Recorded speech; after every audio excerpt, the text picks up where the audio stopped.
तो पिछले एपिसोड में टैन्यू एल्डर डी के पास आया था और उसने मिस विंग को बचाने के लिए उसकी मदद मांगा था, क्योंकि एल्डर डी उसे इमोर्टल सेक्ट पील डिवीजन में आसानी से लेकर जा सकता है। अब इसके बारे में सुनते ही एल्डर डी सोचने लगता है और इसके बाद टैन्यू से कहता है कि मैं तुम्हारी मदद करना तो चाहता हूँ, लेकिन मैं हुआंगफू ऑक्शन हाउस के नाम पर ऐसा कुछ नहीं करना चाहता। तब टैन्यू कहता है कि शायद आपने मेरी बात को नहीं समझा, और इसके बाद वह एल्डर डी से कहता है कि आपको केवल मुझे इमोर्टल सेक्ट में लेकर जाना है और वहाँ पर सबके सामने मुझे बहुत ज्यादा रिस्पेक्ट देने का बहाना करना है, और उसके बाद वहाँ पर जो भी करना है मैं उसे देख लूंगा, क्योंकि उसके बाद आपको किसी भी चीज के बारे में चिंता करने की जरूरत नहीं है। अब इसके इस बात को सुनते ही एल्डर डी कहता है कि मैं तो इस काम को आसानी से कर सकता हूँ, लेकिन अभी उसके लिए हमें डीकन वोंग का इंतजार करना होगा, जो कि कोल्डवेल लेने के लिए गया है, और उसके बाद मैं आपको आपकी जर्नी में मदद करूंगा।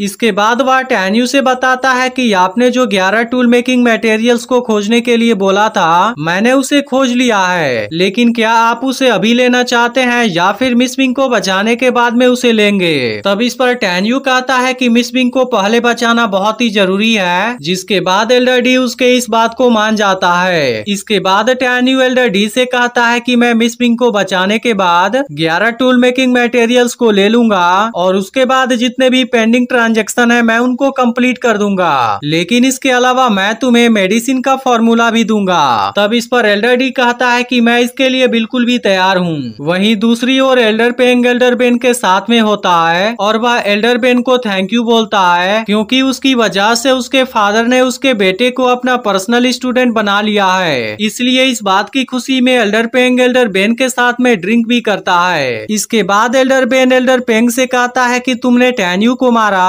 और उसके बदले में मैंने तुम्हारे बेटे की मदद की, इसलिए इसमें कोई बहुत बड़ी बात नहीं है, लेकिन इसके अलावा तुम्हारे बेटे पेंगटोंग के पास में बहुत ही अच्छी टैलेंट और क्वालिफिकेशन भी है, जिसकी वजह से वह बिल्कुल ही ट्रेनिंग के काबिल है। इसके बाद एल्डर पेंग एल्डर बेन के साथ में दूसरा पैक्ट भी बनाता है और एल्डर बेन से कहता है कि तुम तो बहुत ही जल्द चीफ की पोजीशन को हासिल करने वाले हो। तब इस पर एल्डर बेन कहता है कि जब तक मिस विंग नहीं मर जाती मुझे उस पोजीशन के लिए कोई भी चांस नहीं मिलेगा। यह सुनकर एल्डर पेंग एल्डर बेन से कहता है कि तुम्हें इसके बारे में ज्यादा चिंता करने की जरूरत नहीं है, क्योंकि चीफ टेंग अब केवल 3 से 5 दिनों के लिए ही जिंदा रहेगा, और उसके बाद जैसे ही उसकी मौत होगी मिस विंग को भी उसके साथ में दफन कर दिया जाएगा, और उसके बाद तुम इनर सेक्ट पील डिवीजन के चीफ के पोजीशन को हासिल कर सकते हो, क्योंकि तुम्हारे पास में तो तुम्हारे फादर का सपोर्ट भी है। इसलिए अब तुम जो भी करना चाहते हो वह सब तुम्हारी मर्जी है। इसके बाद एल्डर बेन एल्डर पेंग से कहता है कि हम सभी इनर सेक्ट पील डिवीजन के एल्डर हैं, और इसकी वजह से हम सभी की निगाहें चीफ की पोजीशन पर बनी हुई है। यह सुनकर एल्डर पेंग कहता है कि तुम तो बहुत ही विनम्र हो, और इसके बाद से दोनों फिर से एक साथ में ड्रिंक करना शुरू कर देते हैं। लेकिन इसी वक्त एल्डर पेंग को अपने नेफ्यू एनबेई के बारे में याद आता है, जिसको मरे हुए लगभग 1 साल हो गया, लेकिन अभी तक उसके किलर के बारे में कोई भी क्लू नहीं मिला है। तब इस पर एल्डर बेन कहता है कि वह किलर भी बिल्कुल तुम्हारे जैसा है, क्योंकि वह भी किसी वजह से अपने सेंट को पता नहीं चलने दिया, जिसकी वजह से सोल स्निफिंग बिस्ट भी उसके बारे में पता नहीं लगा पाए। लेकिन इसके बाद एल्डर पेंग इस बारे में बात करने से मना कर देता है, और इसके बाद दोनों फिर से एक साथ में ड्रिंक करना शुरू कर देते हैं। वहीं दूसरी ओर एल्डर डी टैन्यू के लिए कोल्डवेल लेकर आ जाता है, जिसकी वजह से गॉड स्पिरिट की रिल्म वाले मॉन्क भी उसे नहीं पहचान पाएंगे। इसके बाद एल्डर डी टैन्यू से बताता है कि इसकी कीमत 10 बिलियन लो स्पिरिट स्टोन है, जो मीडियम स्पिरिट स्टोन में चेंज करने पर 100 मिलियन हो जाएंगे। लेकिन इसके बाद एल्डर डी टैन्यू से कहता है कि सबसे पहले मिस विंग की जान को बचाना बहुत ही जरूरी है, इसलिए आप इसे सबसे पहले पहन लीजिए। यह सुनकर टैन्यू एल्डर डी के इस बात के लिए थैंक यू कहता है, जिसके बाद एल्डर डी इसे चेंज कर लेने के लिए कहता है और फिर यहाँ से बाहर चला जाता है। इसके बाद टैन्यू इसे पहन लेता है और तुरंत ही एल्डर डी के साथ में यहाँ से निकल जाता है। इसके कुछ समय के बाद टैन्यू एल्डर डी के साथ में इमोर्टल सेक्ट पील डिवीजन में आ जाता है, जहाँ का ऑरा बिंगचिंग माउंटेन से लगभग 2 गुना ज्यादा था। इसके बाद एल्डर डी टैन्यू को लेकर आगे जाता है, जहाँ पर गेट के सामने ही बहुत से एल्डर खड़े थे। अब एल्डर डी को देखते ही यहाँ के सभी एल्डर उसे पहचान जाते हैं और उससे कहने लगते हैं कि तुम्हें यहाँ पर आए हुए बहुत ज्यादा टाइम हो गया, लेकिन आखिर आज ऐसी कौन सी बात आ गई कि तुम 10 साल बाद यहाँ पर आए हो। इसके बाद इसमें से एक एल्डर डी से पूछता है कि